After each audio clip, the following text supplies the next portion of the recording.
ناداه أقبل يا مختار أنت الأمين أنت الأمين ربي خلقتها من نور فيه احترام فيه احترام ناداه أقبل يا مختار أنت الأمين أنت الأمين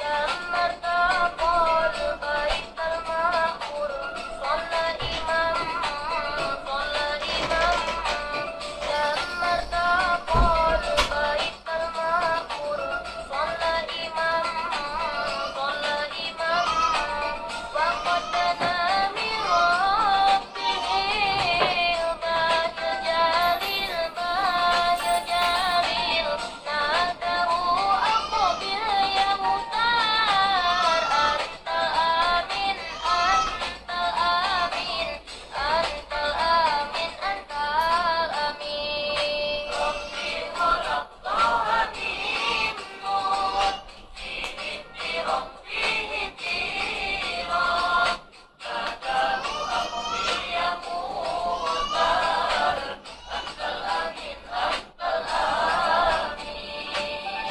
من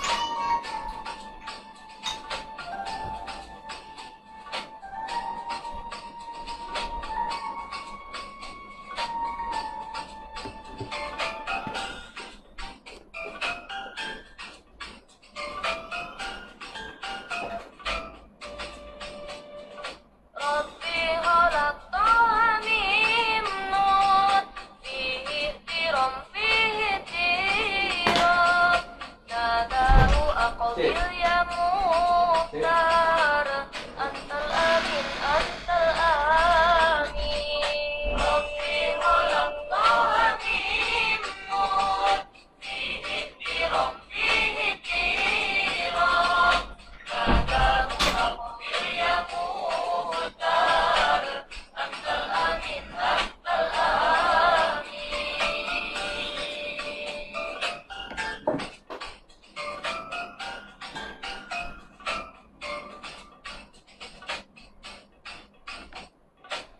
لما ارتقى البيت المعمور صلى إمام صلى إمام لما ارتقى البيت المعمور صلى إمام صلى إمام وقد دنا من ربه الباهي الجليل الباهي الجليل ناداه أقبل يا مختار أنت الأمين أنت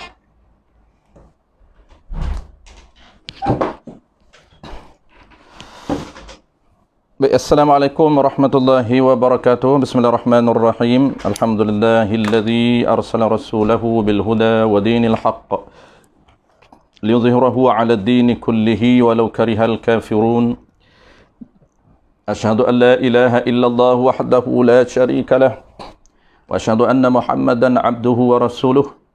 Salawatullahi wa salamuhu 'ala hadzal nabiyyil karim وإمام المتقين وقائد الدعاة المجاهدين وعلى آله وأصحابه أجمعين اللهم علمنا ما جهلنا وانفعنا بما علمتنا وجعلنا من المخلصين وصلى الله على سيدنا محمد وعلى آله وبارك وسلم والحمد لله رب العالمين.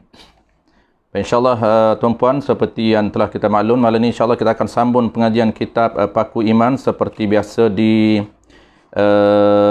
Surau Abdurrahman bin Auf ataupun Sara, Presiden sebelah Putrajaya. Jadi kita akan sambung pengajian di Sara ni. Dia dah masuk tajuk ciri kenabian ataupun sifat Nabi yang keempat, yang terakhir sifat Nabi yang terakhir, iaitu fatanah ataupun cerdik. Nak khatam dah insya-Allah dalam 2 muka surat lagi khatam. Kalau di tempat lain tu awal lagi, macam di surau Ceras, kita baru duduk di sifat qudrah, sifat iradah. Di Sarah ni antara yang awal, yang kita baca awal, yang dah nak khatam. InsyaAllah kita menunggu tuan-puan, mungkin kita akan mula kalau kita dapat signal daripada tuan-puan, khususnya jemaah dari Sarah. Kalau get ready semua, kita akan boleh mula. Kalau kita, ataupun khususnya tuan-puan yang jemaah dari Sarah, dan juga tuan-puan yang biasa follow kita, kalau ready, kita boleh mula bila-bila. InsyaAllah muka surat yang ke-30. Muka surat 30. Tanbihun malam ni. Muka surat 30 Tanbihun. Muka surat 30 Tanbihun. Penutup kepada ciri kenabian yang ke-4, iaitu fatanah ataupun cerdik.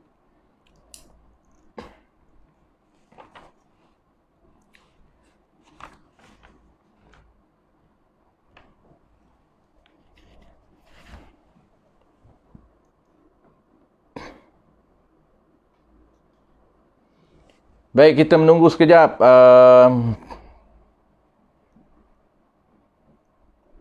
Kita meraihkan jemaah Sarah. Mungkin dalam beberapa saat saja lagi kita boleh mula. Tok Mulu Sarah mungkin belum sampai lagi, belum masuk lagi. Muhammad Airil. Okey, Muhammad Airil dah wakil Sarah. Assalamualaikum. Waalaikumsalam warahmatullahi wabarakatuh. Sudah ada Hafiz, Muhammad Hafiz. Assalamualaikum. Waalaikumsalam warahmatullahi wabarakatuh. Ataupun mungkin kita boleh mula dulu. Kalau dah ready, tuan-puan boleh bagi signal. Siapa yang kata boleh mula, tuan-puan boleh type nombor 1 untuk saya mula. Sebab kita nak, sebelum kita mula, biasanya kita akan bagi peluang kepada tuan-puan untuk ready, kerana ilmu ini sebelum kita mula, kerana mahalnya ilmu ini dan tingginya ilmu ini, dia akan singgah di hati-hati orang yang ready untuk menerima. Ready untuk menerima, itulah barulah kita mula memberi. Itu konsep ataupun prinsip ilmu, kerana ilmu syarak ni dia memang mahal, dia bernilai tinggi, nilai dia tinggi, mahal harga dia. Kan sebab itulah dia ada adab dia, etika dia, seni dia memberi kepada orang yang perlu. Baik, kita menunggu mungkin dari Sarah, dari Sarah, terlupa Sarah. Malam ni kita Sarah. Jadi Tok Mengulu Sarah mungkin belum masuk lagi. Tok Mengulu Sarah belum masuk lagi. Kita meraihkan Gen Sarah. Jadi kita tunggu sekejap. Sementara kita menunggu tuan, mungkin kita review balik ataupun kita sebut balik last malam ni Tanbihun. Jadi sebelum ni kita dah Nur Hidayah. Kita jari muka surat berapa? Paku Iman muka surat 30. Muka surat 30. Di bawah sekali Tanbihun. Kalau siapa yang ada kitab, dah ada photostat ataupun ada yang PDF. Sekarang ni PDF pun ada tuan-puan. PDF dah ada. Boleh tengok di PDF ataupun boleh tengok di kitab tuan-puan yang ada kitab fizikal. Boleh buka muka surat 30.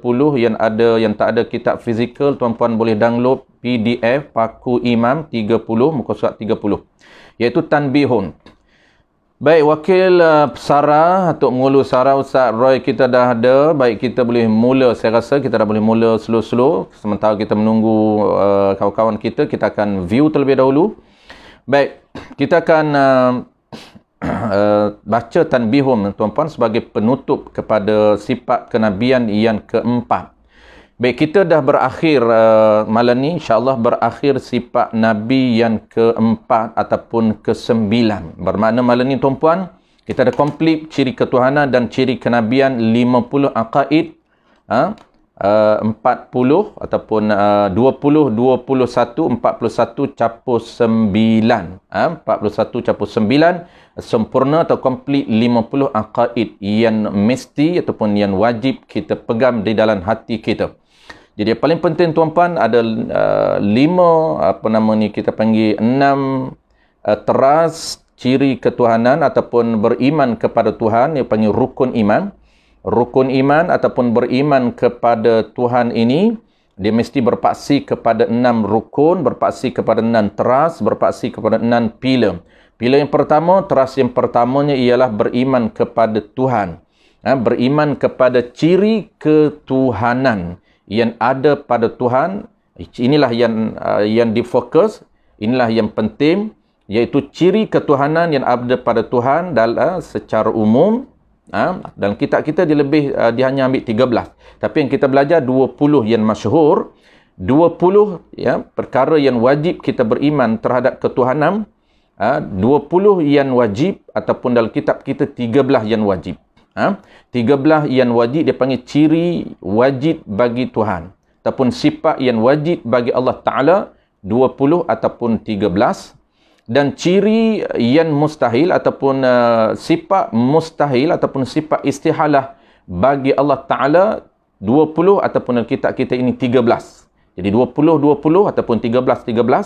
Dan satunya ialah sifat yang harus, jadi 41 ataupun 13 1 jadi 27. Dan plus pula dengan prinsip dengan pilar yang kedua ataupun teras yang kedua, kita ambil yang kedua, sebenarnya ciri kenabian dia berada pada yang keempat. Dia keempat. Jadi ada 6 teras itu, ada 6 rukun iman itu. Setiap satu rukun iman itu ada cara untuk kita beriman. Itulah yang diajar di dalam kitab Tauhid kita. Yang diajar di dalam kitab mana-mana kitab Usuluddin, mendetailkan ataupun memperincikan setiap rukun iman. Itulah dia kandungan utama kitab Usuluddin ataupun kitab Aqidah.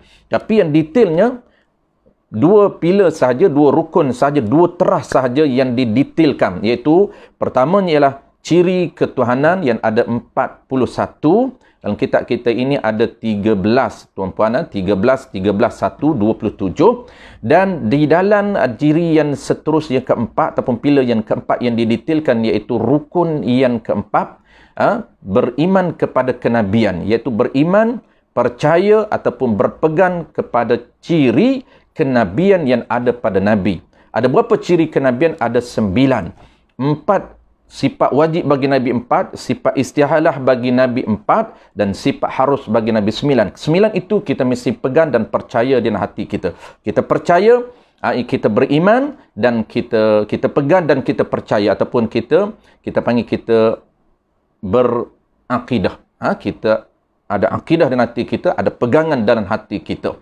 Pegangan apa dia? Pegangan berkaitan dengan 20 sifat yang wajib, 20 sifat istihalah bagi Tuhan, 4 sifat wajib bagi Nabi, 4 sifat istihalah bagi Nabi dan 1 sifat harus bagi Nabi. Totalnya 50 aqaidul iman yang mesti ada dalam hati kita, yang mesti kita faham, mesti kita tahu, mesti kita faham. Barulah boleh kita berpegang, barulah kita boleh percaya. Kita kena faham dulu, dan nak faham tuan-puan kena melalui proses belajar. Kita belajar sehingga kita faham, sehingga kita reti, sehingga kita tahu. Apabila kita tahu tentang ciri-ciri ketuhanan, ciri-ciri kenabian ini yang disebut ada 15, ada 50 itu, barulah kita percaya. Maka pegangan kita percaya apa yang kita tahu itu, itulah dipanggil iman, itulah dipanggil pegangan ataupun akidah. Secara umumnya tuan-puan, jangan kita bertukar di antara wajib bagi Allah, istihalah bagi Allah Ta'ala. Secara umum apa yang kita selalu sebut, contoh tuan-puan 50 ini ataupun dalam kitab kita ini hanya ada 27, jadi 40 tu diambil 13 saja dan 1 yang harus. Jadi sifat yang wajib bagi Allah Ta'ala yang mesti kita pegang dalam hati kita, sifat yang wajib bagi Allah Ta'ala ini ada 13 ciri yang wajib bagi Allah Ta'ala yang mesti kita faham, yang mesti kita reti, yang mesti kita nampak di hati kita. Apabila kita reti, kita faham, kita nampak di hati kita dan kita percaya, itulah dia akidah, itulah dia panggil aqaid dan itulah dia panggil iman. Mana contoh dia tuan-puan? Contoh dia seperti wajib bagi Allah Ta'ala.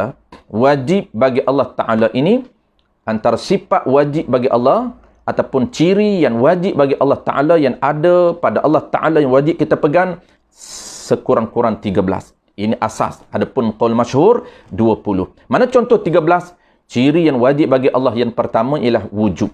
Mesti Allah ini bersifat dengan sifat yang nama ada. Maka ada itu ciri yang mesti ada bagi Allah Ta'ala.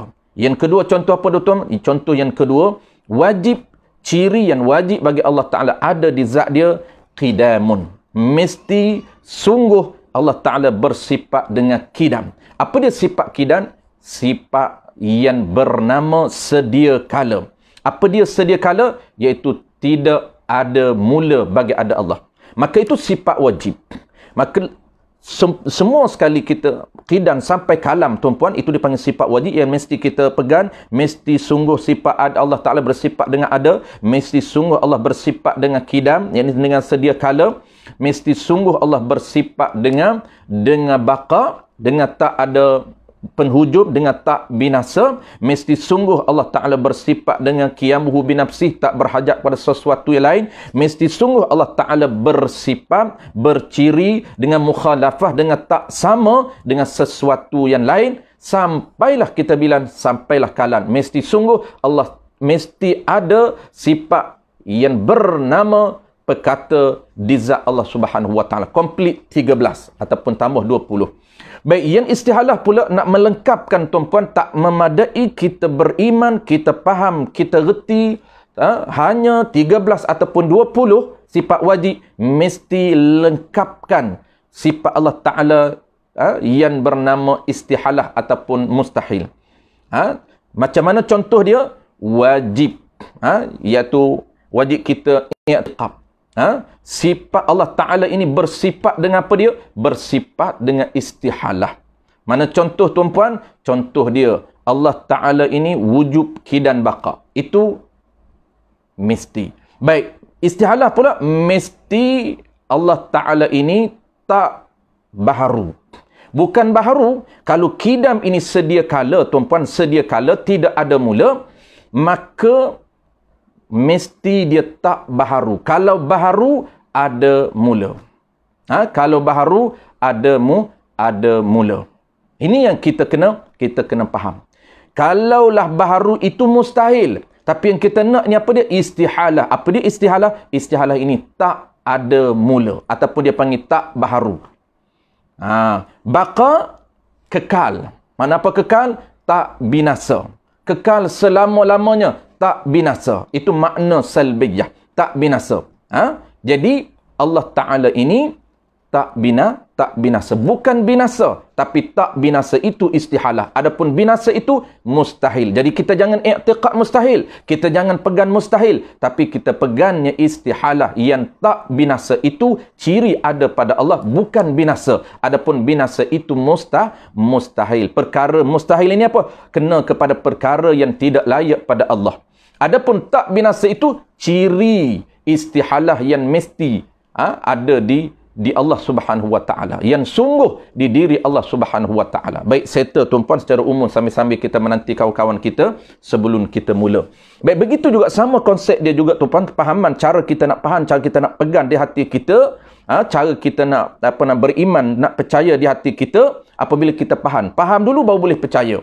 Sebab itulah kena ikhtiar, kena berusaha sedaya mungkin bertukul lumuh sehingga kita faham, sehingga kita nampak di hati kita berkaitan dengan ciri ketuhanan, sama ada ciri yang wajib ataupun ciri yang istihalah, mesti kita nampak. Begitu juga dekat Nabi tu apa? Nabi 9. Ciri Nabi ada 4 yang wajib, 4 yang istihalah dan juga 1 yang harus. Jadi 9. Ini termasuk 9 ini dipanggil aqaid. Kalau 1 dia panggil akidah ataupun 1 dia panggil aqdun. Kalau plural dia panggil aqaid. Baik, apa dia tuan-puan?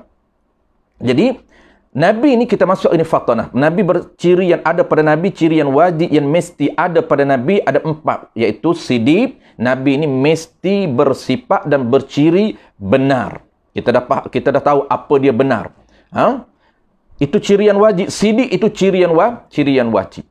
Dan istihalahnya Nabi ini Nabi bersifat dengan sifat tak dusta. Maka tak dusta itu ciri ada pada Nabi. Dia benar. Maka ciri yang ada pada Nabi juga ialah tak dusta. Nak membenarkan, menzahirkan makna benar. Tak dusta itu istihalah. Bukan kadzib, bukan dusta. Ataupun dusta itu mustahil. Mustahil ini kena kepada perkara yang tidak layak bagi Allah bagi Nabi. Tidak layak, sifat yang tidak layak bagi Nabi tuan-puan ialah sifat dusta. Pendusta tidak layak bagi Nabi. Kenapa? Kerana Nabi ini dia berciri dan bersifat dengan sifat benar. Yang kedua, benar ataupun dia panggil siddiq. Yang kedua, amanah. Nabi ini boleh dipercayai. Mesti Nabi berciri ataupun bersifat dengan sifat yang bernama amanah. Bernama apa? Amanah. Orang yang boleh dipercayai. Maka sifat Nabi juga dipanggil istihalah. Mesti Nabi tak khianat. Tak khianat itu istihalah yang ada pada Nabi, bukan khianat. Adapun khianat itu dipanggil mustahil. Kita bukan nak berpegang mustahil, tapi kita nak berpegang istihalah, iaitu tak khianat itu. Kenapa Nabi tak khianat? Kerana Nabi amanah. Nabi ini orang yang boleh dipercayai, orang yang boleh diharap, maka Nabi dia tidak khianat. Tidak khianat itu ciri yang ada pada Nabi, bukan khianat. Adapun khianat itu dipanggil mustahil. Sampailah kepada malam ni tuan-puan, fatanah dan malam ni tabligh. Malam ni fatanah, tabligh yang ketiga dan fatanah. Fatanah ni cerdik. Nabi cerdik dan Nabi tak bodoh. Maka tak bodoh itu ciri yang ada pada Nabi yang termasuk dipanggil istihalah. Baik, kita terus sambung tuan-puan. Qala al-musannif rahimahullahu subhanahu wa ta'ala. Tanbihun ay hadza munabbihum liman ghafala. Tanbihun ini suatu gaya bahasa yang selalu digunakan oleh para ulama. Apa makna tanbihun? Tanbihun ni ay hadza munabbihun. Ini satu peringatan liman ghafala bagi sesiapa yang lupa dan lalai tentang hukum Allah Taala. Kenapa tujuan? Apa tujuan digunakan gaya bahasa tanbih oleh para ulama? Dia ada tujuan dia. Tujuan dia nak menunjukkan isu ataupun hukum yang dibahaskan oleh para ulama adalah termasuk hukum yang sangat penting. Sehingga sebelum dia bahas hukum ini, sebelum dia perincikan hukum ini, dia mulakan dengan tanbih, peringatan. Kenapa dia mulakan dengan peringatan? Nak menunjukkan bahawa isu ataupun hukum yang dia akan bincang ini satu hukum yang penting. Sebab itu dia mula dengan peringatan bagi sesiapa yang lupa dan siapa yang tak cakna tentang hukum Allah Ta'ala. Apa hukum yang ada kaitan dengan perbahasan ataupun ciri kenabian? Barang siapa i'tiqad, barang siapa berpegang di dalam hati, ataupun barang siapa percaya di hati, itu dipanggil i'tiqad. I'tiqad ni pegangan. Iaitu apabila sebut pegangan, dia mesti ada benda yang dipegang. Apa dia benda yang dipegang itu? Benda yang menjadi pegangan itu merujuk kepada ciri ketuhanan dan ciri kenabian. Paling basic yang kita kena tahu, ciri kesempurnaan Nabi banyak, ciri kesempurnaan Allah sangat banyak. Tetapi yang wajib, yang basic kita tahu ialah 13 ciri kesempurnaan yang ada pada Tuhan.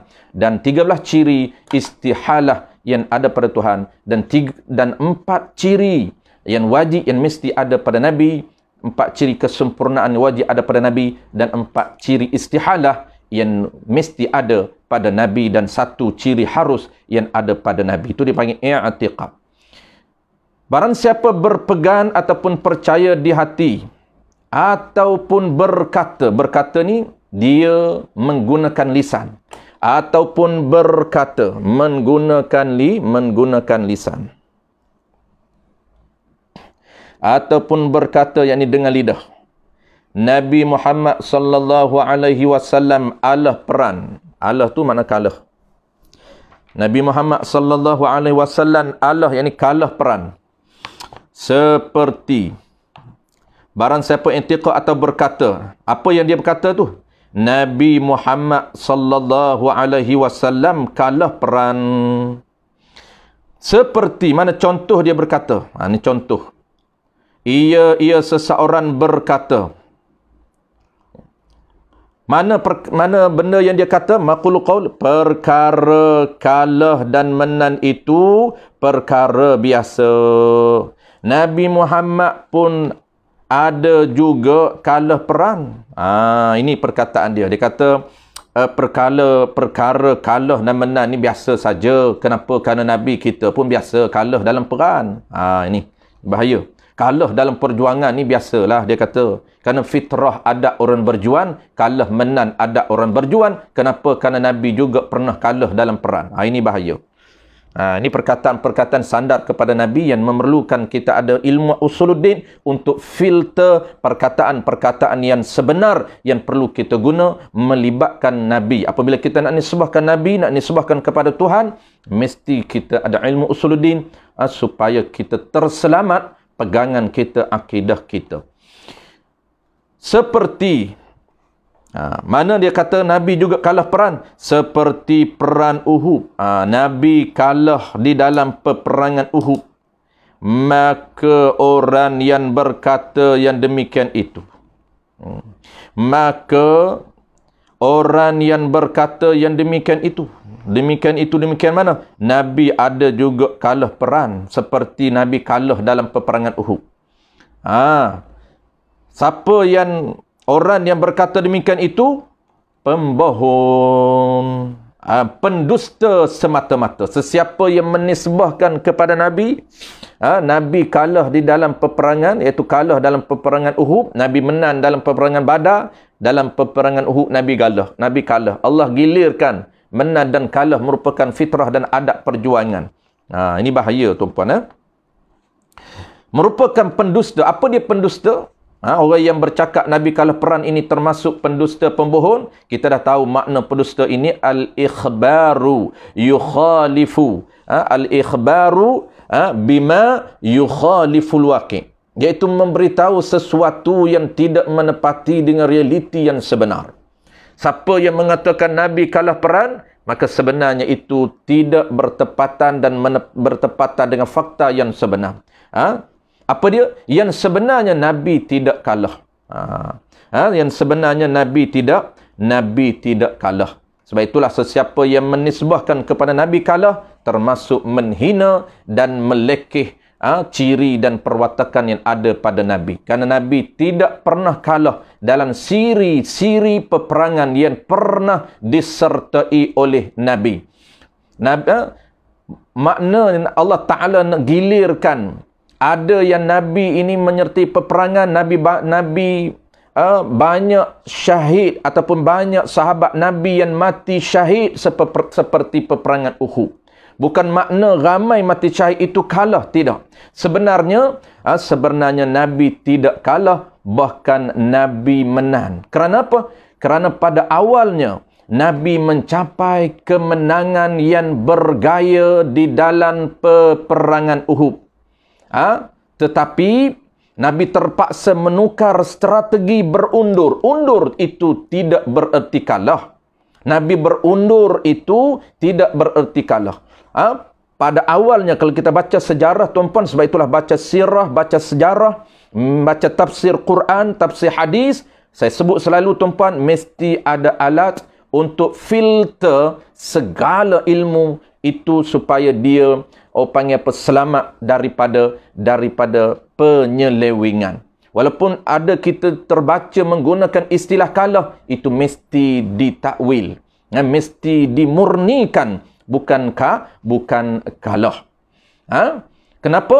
Kerana pada awal peperangan Uhud yang disertai oleh Nabi dan pasukan para sahabat mencapai kemenangan yang bergaya. Tetapi apabila Nabi terpaksa menukar strategi berundur, apabila pasukan sahabat Nabi, pasukan pemanah yang Nabi tugaskan berada di atas bukit, mereka ini ingkar kepada arahan Nabi, turun mengutip, mengambil harta ghanimah, harta-harta rapasan, sehingga mana bukit ataupun tempat itu dirampas oleh musyrikin Mekah yang diketuai oleh Khalid Al-Walid, masa itu masih belum memeluk agama Islam, sehingga Nabi terpaksa menukar strategi, bukan menyerang, tapi Nabi berundur untuk Nabi bermesyuarat dan menukar strategi baru. Sahabat ataupun para ulama mengemukakan hujah kenapa Nabi tidak boleh dikatakan kalah perang, dan kenapa Nabi tak kalah dalam peperangan Uhud. Walaupun tempat strategis, pasukan pemanah yang Nabi letak di atas bukit, mereka engkar, mereka turun, sehingga terpaksa Nabi menukar strategi. Nabi mengambil strategi berundur untuk tukar strategi baru. Nabi bukan menyerang. Nabi, ulama jawab kenapa Nabi tak kalah, kerana Nabi ataupun musyrikin Mekah tidak mampu untuk menakluki Madinah. Selepas peperangan Uhud, musyrikin Mekah kembali balik ke Mekah. Mereka kembali balik ke Mekah dan gagal untuk menakluki bumi Madinah. Yang kita tahu antara tujuan peperangan Badar ataupun peperangan Uhud, antara tujuan besar musyrikin Mekah, ada dua tujuan besar. Mereka yang pertama, mereka cuba untuk menakluki ataupun menguasai bumi Madinah, dan yang kedua, mereka cuba untuk menangkap dan membunuh Nabi kita.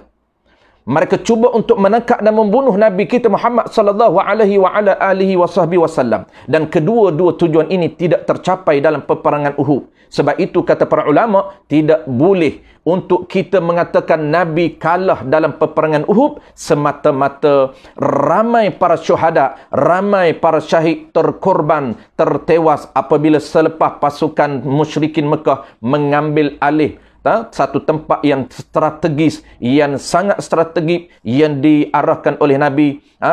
Para sahabat ingkar. Semata-mata faktor itu bukan kita boleh mengatakan bahawa Nabi kita kalah perang. Kenapa? Kerana ulama menjawab, pertama, musyrikin Mekah tidak mampu menakluki bumi Madinah. Mereka terus terpaksa mereka kembali balik ke Mekah. Dan yang keduanya, mereka tidak berjaya menangkap Nabi dan juga tidak berjaya membunuh Nabi. Ini tujuan mereka, tujuan Abu Jahal.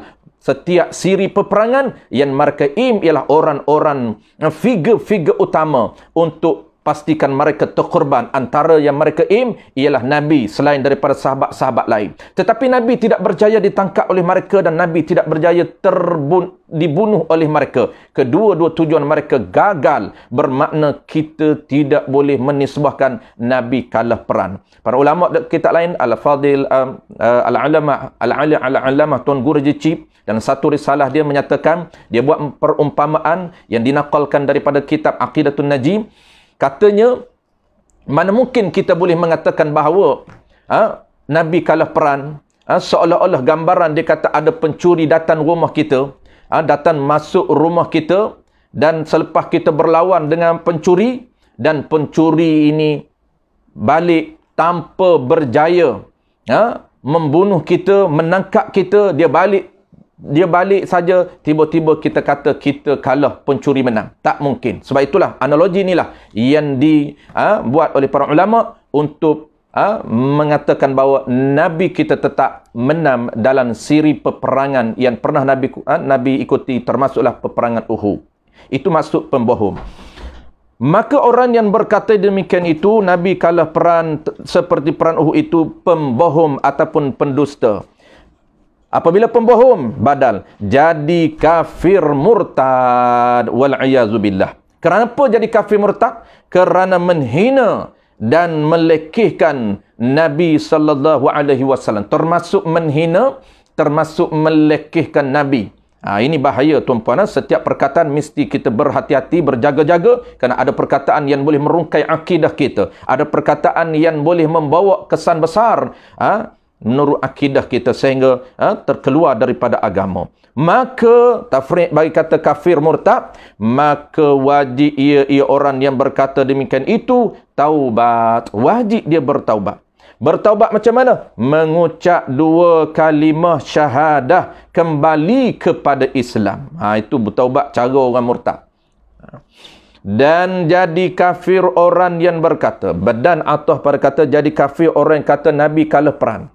Sesiapa yang kata Nabi kalah perang, maka kafir murtad wal'iyazubillah. Ini dijelaskan dalam kitab Syarqawi juga, jilid yang kedua. Dalam kitab Hasyah Syarqawi dijelaskan tentang hukum mengatakan Nabi kalah perang dalam jilid yang kedua. Dan atau pada kata siapa kata Nabi kalah perang dan jadi kafir orang berkata, sama juga dengan kata Nabi kalah perang dan jadi kafir orang yang berkata Nabi pun lari, atau Nabi berselindung di belakang sahabat. Siapa yang disebutkan Nabi lari di medan perang ataupun Nabi lari berselindung di belakang sahabat, ataupun berkata Nabi lari bersembunyi, menyorok. Menyorok ni bersembunyi. Bila ni? Bersembunyi ni? Ketika mana peristiwa hijrah. Nabi ni apabila turunnya perintah hijrah, meninggalkan Mekah, Nabi kena hijrah ke Madinah, maka Nabi memilih sahabat. Sahabat yang akan menemani sepanjang hijrah dia ke Madinah, iaitu Abu Bakar As-Siddiq radhiyallahu anhu. Jadi Nabi bersama dengan sahabat karib beliau ini, Abu Bakar As-Siddiq ini, merangkap bapa mentua dia ini, berhijrah dan bersembunyi di gua Thur. Sesiapa yang mengatakan Nabi lari bersembunyi di gua Thur, takut dibunuh. Siapa kata Nabi pengecup, Nabi takut dibunuh sehingga terpaksa lari di gua Thur, ataupun Nabi berselindung di belakang sahabat.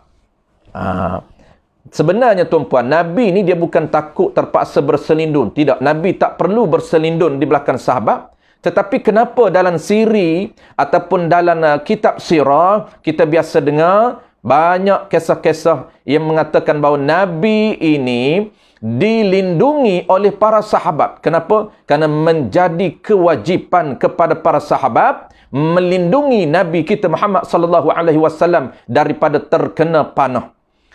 Wajib menjadi kewajipan, bukan sunat, kewajipan kepada para sahabat melindungi Nabi kita daripada serangan musuh, daripada terkena panah daripada musuh. Ini menjadi kewajipan para sahabat. Bukan Nabi kita berselindung di sebalik sahabat, tidak. Sebab itulah perlu kita mengetahui, perlu kita tahu fakta yang sebenar sebelum kita nak nisbahkan kepada Nabi. Nabi pun bersembunyi di belakang sahabat takut kena panah. Tidak. Nabi tidak bersembunyi, tapi sahabat cuba untuk cover Nabi. Kerana menjadi kewajipan para sahabat. Mereka di medan perang, ada beberapa sahabat yang akan sedaya yang mungkin bertungkuh lumuh mereka untuk menjaga Nabi. Takut Nabi terkena panah serangan musyrikin Mekah. Itu tanggungjawab para sahabat melindungi tubuh badan Nabi kita Muhammad sallallahu alaihi wasallam. Apabila nak bercakap pasal Nabi, tuan-puan, memang sangat perlu kepada ilmu. Jangan kata nisbah Nabi kalah perang, Nabi berselindung di belakang sahabat, Nabi takut terpaksa bersembunyi di gua Thur, takut dibunuh. Bahkan tuan-puan, itu bahasa-bahasa yang agak menghina Nabi. Bahkan memanggil panggilan Nabi dengan nama dia pun tak boleh, tidak beradab, haram adab tuan-puan. Dah menjadi satu trend hari ini tuan-puan. Terpaksa kita kena beritahu, terpaksa kita kena tegur. Bagaimana orang-orang awam pada hari ini mereka memanggil Nabi dengan panggilan Nabi Muhammad. Ini sangat tidak beradab dan haram adab memanggil Nabi tanpa memulakan dengan gelaran Nabi. Allah mulianya jasad tubuh Nabi kita ini tuan-puan. Sangat mulia. Orang makhluk yang paling mulia, tidak ada makhluk lain, tidak boleh ditandingi dengan makhluk lain. Bahkan segala makhluk, segala para Nabi, segala para malaikat, Nabi kita lebih mulia statusnya. Sehingga mana Allah subhanahu wa ta'ala tidak memanggil Nabi kita dengan panggilan Ya Muhammad. Nabi Allah Ta'ala sendiri pun mengajar kita, dia memanggil dengan gelaran Ya Nabi ataupun wahai hamba. Ya Nabi Allah, ataupun dia panggil dengan gelaran Nabi itu hambanya, yakni hamba Allah Ta'ala. Tiba-tiba dapat kat kita tuan-tuan, kita pergi hantar Muhammad saja. Inilah bahaya. Bapak kita pun tuan-tuan, kita tak haram panggil Muhammad. Maksud dia tak beradab kita panggil bapak kita dengan nama. Kita pun tak pernah panggil bapak kita dengan nama. Kita panggil ayah, kita panggil bapak, kita panggil abah, kita panggil nama-nama gelaran dia. Tak pernah kita panggil direct ayah. Kenapa? Kerana ada adab dia. Berakhlak, beradab dengan ayah. Guru kita, kita tak panggil nama dia guru. Kita panggil nama ustaz. Kita panggil nama dia, guru dan sebagainya. Kenapa? Kerana beradab. Tiba-tiba dengan Nabi, tuan-tuan, orang panggil Muhammad saja. Orang panggil apa? Tiru gaya bisnes Muhammad. Ini punyalah tak beradab dengan Nabi. Nak ikut ilmu, ajaran yang dibawa oleh Nabi. Tiba-tiba panggil ikut gaya bisnes Muhammad. Ada kitab-kitab sekarang ni tuan-tuan. Banyak buku-buku yang ditulis. Biografi Muhammad. Terbaru dilancarkan. Saya tak nak cerita siapa penulis. Dilancarkan terbaru biografi latar belakang Muhammad. Kenapa tak boleh sebut latar belakang Nabi? Latar belakang Nabi, biografi ataupun dipanggil latar belakang Nabi Muhammad. Kenapa apa payah sangat nak letak Nabi terus buah Muhammad? Ini tuan-tuan, orang yang tak orang panggil tak meratai belajar, tak sempurna majlis dia, pengajian dia, sehingga dia tak beradab dengan Nabi. Ilmu kenabian, ciri kenabian, perwatakan Nabi dan berakhlak cara-cara beradab dengan Nabi tak mengaji, menyebabkan impak dia beginilah. Lahirnya orang yang tidak jaga adab. Banyak saya bertemu, orang bisnes tuan-tuan, biasa dalam bisnes, ada buku bisnes terbaru, saya tak nak sebut penulis siapa dia, tirulah gaya bisnes Muhammad. Sehingga dimodulkan, dibuat modul bisnes gaya Muhammad. Bukan gaya Nabi. Masya Allah tuan-tuan, kita tengok pun nama buku tu pun kita dah rasa sakit hati tengok dia tulis. Tiru bisnes gaya Muhammad. Yang terbaru pula, baru lancar tu, iaitu biografi Muhammad. Kalau kita pun marah orang panggil doktor. Kita doktor tak marah, orang awam tak panggil doktor, tu panggil nama. Marah tuan-tuan, ada yang tak jawab pun ada. Marah orang tak panggil doktor, marah orang tak panggil ustaz, marah orang tak panggil cikgu. Tiba-tiba dia tak panggil kat Nabi, panggil Muhammad kat Nabi. Lebih teruk lagi. Ini bahaya tuan-tuan, kena perbetulkan, kena jaga. Kerana Nabi kita ni Tuhan Allah Ta'ala pun beradab dengan Nabi. Mulia Nabi kita ni Allah Ta'ala cipta, mulia. Mulia bukan kerana status dia Nabi saja, tidak. Ada orang faham mulia kerana status Nabi dia. Bukan setakat mulia kerana dia status Nabi, tapi mulia jasad tubuh dia tu mulia. Ini pun kena perbetul. Ada orang kata Nabi Muhammad ni kalau dia tak jadi Nabi, dia tak sama dengan kita saja. Dia tak ada beza pun. Ini pun tak betul juga tuan-tuan. Nabi Muhammad ini mulia bukan kerana dia ada jawatan saja, tetapi mulia kerana batan tubuh Nabi dia. Mulia kerana proses penciptaan Allah Ta'ala. Allah Ta'ala cipta jasad Nabi kita lebih mulia daripada segala makhluk lain. Bukan saja kerana jawatan. Jangan kita ingat Nabi kita mulia kerana jawatan saja. Tidak. Nabi kita kena hormat bukan kerana jawatan. Tetapi kerana apa? Kerana mulia ini jasad dia. Hebat ni Allah Ta'ala cipta luar biasanya. Jasad dia luar biasa. Tubuh badan dia luar biasa. Tak sama dengan manusia biasa seperti kita. Ini kena mengaji bab Syama'il Muhammadiyah tuan-puan. Selalu kita sebut. Setiap kali datangnya bulan apa tuan-puan? Sambutan maulid. Sambutan maulid. Kena perbanyakkan kisah-kisah Nabi supaya orang kenal Nabi. Kena bagi cerita jasad Nabi ni dibuat daripada apa yang kita mudah-mudah panggil Nabi ni. Mulia kerana jawatan saja. Mulia kerana dia jadi Nabi saja. Kita tak kenal lagi bagaimana Allah cipta jasad Nabi sangat hebat, sangat luar biasa. Baik, begitulah tuan-puan. Kita kena jaga adab dengan Nabi dan kena sebarkan. Kena sebarkan ilmu kemuliaan Nabi kita. Haram memanggil Nabi dengan nama dia. Tak boleh. Panggil pok kita pun kena menyepak tuan-puan. Bapak saya tak pernah panggil nama dia. Bapak saya nama Ramli. Tak pernah panggil Li. Makan Li. Kalau panggil Li kat bapak saya rasa naik penyempak. Kena menyepak free saja panggil Li.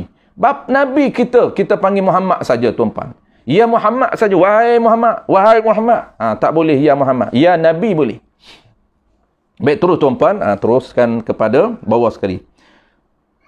Qala al-musannif rahimahullahu ta'ala. Atau berkata Nabi lari bersembunyi di Gua Thur. maka jadi kafir murtad orang yang berkata demikian itu.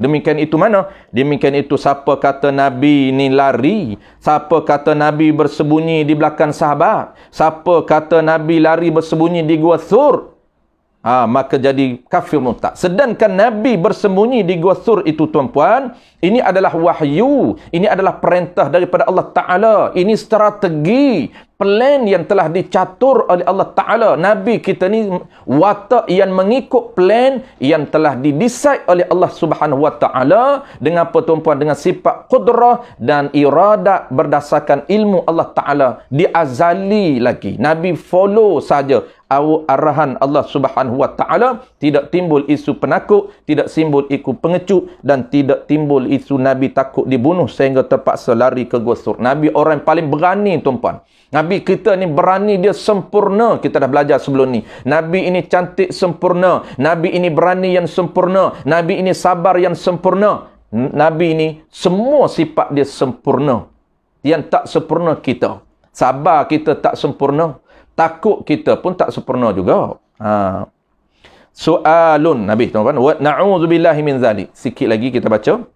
Soalun. Kita dah tak lama Nabi, sebab tu kita malam ni kita baca sikit saja. Sebab kita ada 2 kuliah lagi ataupun 3 kuliah lagi kita khatam insya-Allah.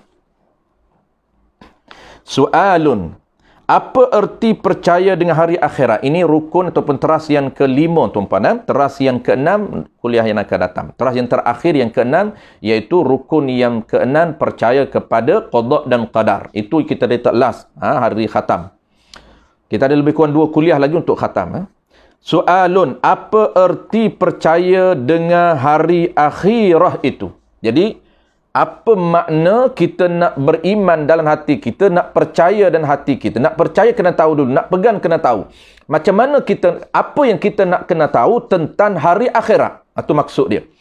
Sebab setiap rukun iman kita nak kena tahu dulu, nak kena faham dulu, nak kena reti dulu, baru kita boleh pegang. Baru kita boleh percaya. Kalau percaya tanpa faham, tuan-tuan, itu bukan dinamakan percaya yang sebenar. Itu buat-buat percaya, buat-buat beriman. Konon-kononnya ada iman dan hati. Konon-kononnya hebat imam dia, tinggi imam dia. Tetapi tak faham, tak reti, tak clear tentang ciri ketuhanan, ciri kenabian, tentang makna hari akhirat, makna qada dan qadar, maka kalau tak clear, tak faham, tak jelas, kita tak boleh panggil percaya. Itu dipanggil buat-buat, dipanggil pura-pura. Kenapa? Kerana percaya mesti benda, ada benda. Apa benda yang kamu percaya? Dan benda itu kamu percaya adakah menepati dengan fakta yang sebenar ataupun kamu percaya yang tidak sebenar. Itu yang banyak yang kita kena belajar tuan-puan. Takut kita pegang tak selari dan tak betul dengan yang sebenar. Itulah banyak berlaku apabila orang tak mendalami setiap ilmu-ilmu asas ini. Apa erti percaya dengan hari akhirat? Hari akhirat ni apa tuan-puan? Hari yang tiada hari selepasnya. Itu dipanggil hari akhirat. Hari akhirah. Hari ni apa dia tuan-puan? Hari ni dia merujuk kepada apa? Merujuk kepada turun naiknya matahari. Itu dipanggil hari. Hari ni, kenapa panggil hari ni? Kerana hari ni naik matahari. Habis turun matahari dipanggil malam. Besok balik, hari besok naik matahari balik, kita panggil hari. Tenggelam matahari, kita panggil malam. Begitulah prosesnya. Maka hari akhir ni apa? Merujuk nisbah akhir ni. Nisbah hari yang tidak ada lagi naik matahari selepas daripadanya. Selepas daripada hari itu. Maka hari itu tuan-puan dipanggil hari last. Hari terakhirkan besok matahari tidak lagi muncul.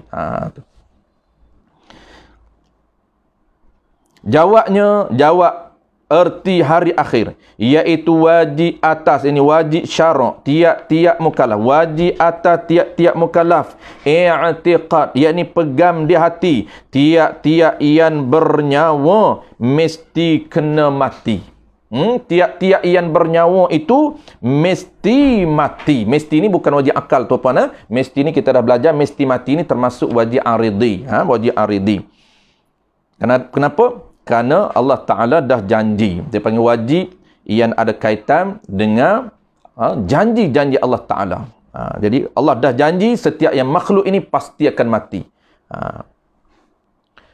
Bernyawa mesti mati apabila sampai ajalnya. Ajal ni apa tu pun? Ajal ni tempoh. Tu panggil ajal. Ajal bahasa Arab.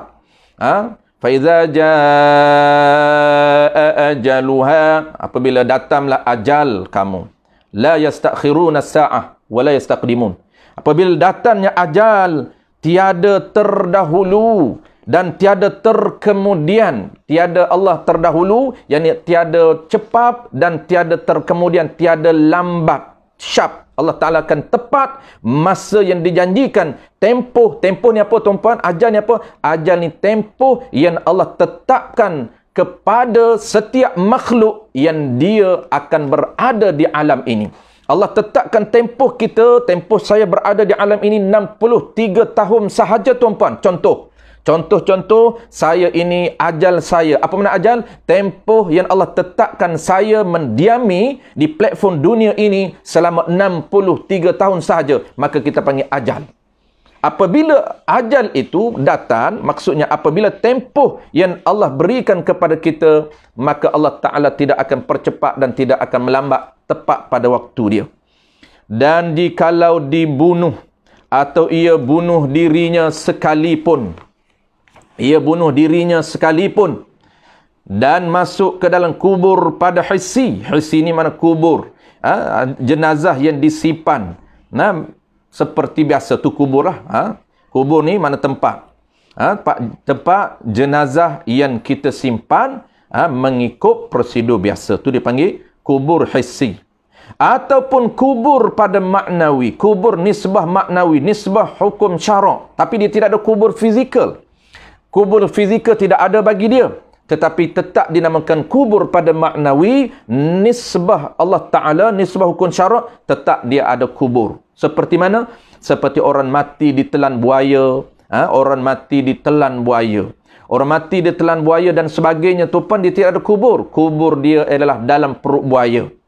Kubur dia dalam perut buaya. Maka adakah kubur? Tidak ada kubur baginya? Ada kubur tapi dipanggil kubur maknawi. Itu bukan kubur hissi.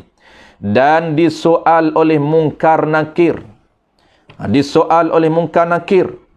Melainkan orang yang dikecualinya kecuali soal mungkar nakir. Dan nikmat atau azab di dalam kubur. Nisbah azab akhirah. Maka tiada jadi azab mayit dengan bangsa dunia. Ini kita cepatkan. Yang mudah tuan-puan kita cepatkan.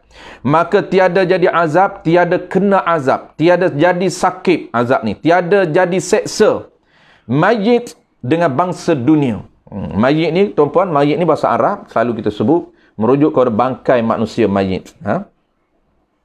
Mayit ini merujuk kepada orang yang matilah. Dia panggil bangkai. Bangkai ni apa? Hilangnya nyawa daripada jasad kita dipanggil bangkai. Kalau mayitah itu bangkai haiwan. Jenazah bila pula? Jenazah ketika mayit itu berada di atas pengusun, maka kita panggil jenazah. Itu nisbah nama. Nisbah panggilan berbeza. Mengikut nisbah. Kalau mayit berada di atas pengusun, kita nak usum ke kubur, dipanggil jenazah. Usum jenazah, bukan usum mayit. Kenapa? Kerana mayit berada di atas pengusun, dipanggil jenazah. Seperti, maka tiada jadi azab, tiada jadi seksa mayit dengan bangsa dunia.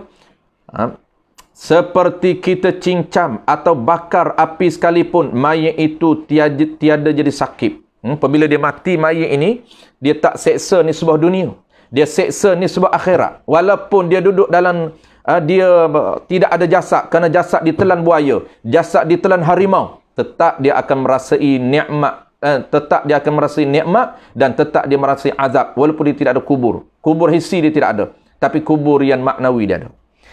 Sebaliknya, azab dunia, mayat tidak jadi azab dunia. Seperti kena cincang, mayat kena cincang. Lepas dia mati, kena cincang lumak mayat dia. Dia tak azab. Ataupun kena bakar sekalipun, mayat itu tiada jadi sakit, tak sakit.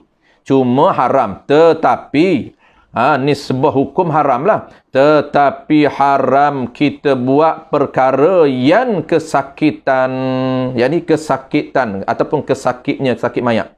Haram kita cican mayat, haram kita bedah mayat, haram kita operate dia kerana menyebabkan dia sakit. Walaupun sakit dia itu, dia tak merasai sakit mayat ni sebab dunia, ni sebab akhirat saja. Jika ia masa hidupnya, kalau masa hidup itu dia sakit, maka haram kita menyakiti walaupun dia dah mati. Maka haram kita potong atau meluka akan dia akan mayat, atau dibelah akan dia akan mayat, atau dikhatan akan dia akan mayat. Kenapa haram? Kerana tu ilah bagi haram. Kerana buat seperti yang tersebut itu, itu mana? Potong, melukakan, belah, mencabulkan kehormatan mayat. Haram dengan sebab bukan kerana dia sakit. Haram bukan kerana cicam dia, kerana bedah operate dia sakit mayat. Bukan, tapi kerana haram ilah dia. Ilah dia panggil ilah. Dari segi ilah, mencabul kehormatan mayat.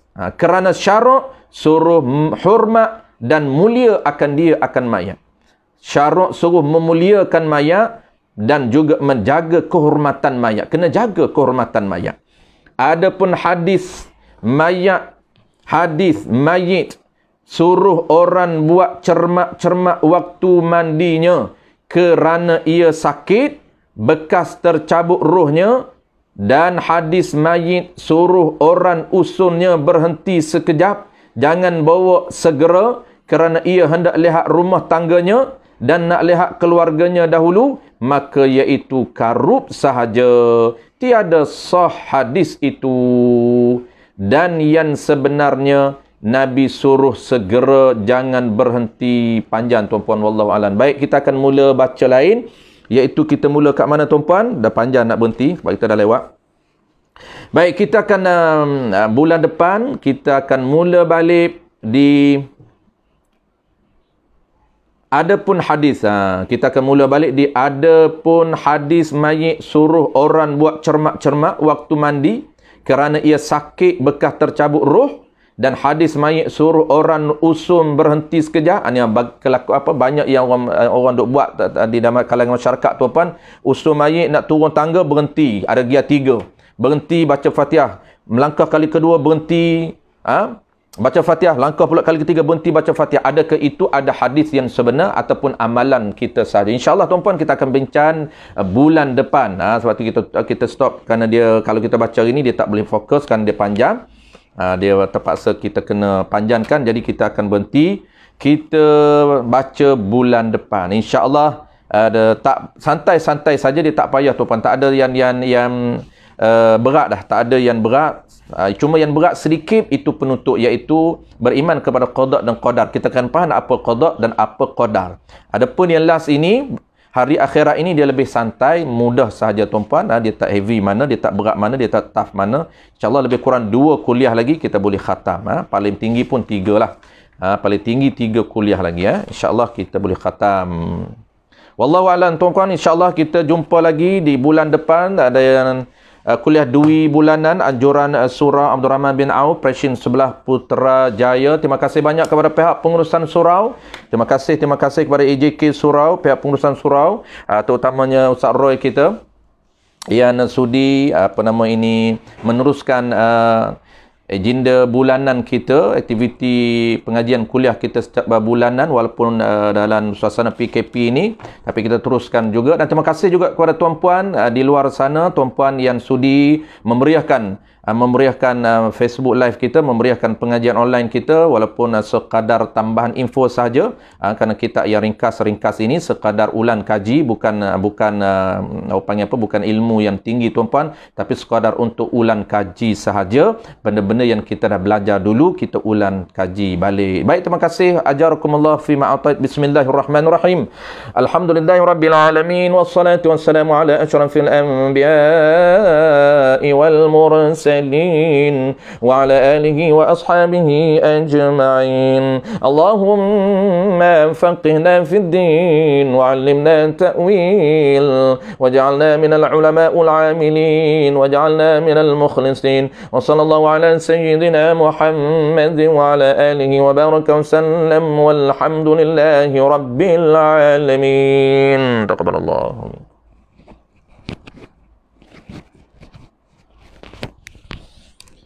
Internet problem, Hairil. Oh, sekarang ni memang kebanyakan mana-mana tempat pun problem internet. Mungkin ramai sangat orang guna kan. Mungkin ramai sangat orang guna. Saya ni pakai Unify, takat ni okey lah. Unify dia agak okey sikit. Tapi yang problem pakai data lah. Pakai data ni problem sikit. Mungkin ramai sangat kan. Ramai sangat orang pakai guna. Anak-anak pun belajar internet. Kuliah online lagi. Internet memang banyak sangat orang pakai internet. Baik, insyaAllah tuan-tuan, terima kasih. Kita akan jumpa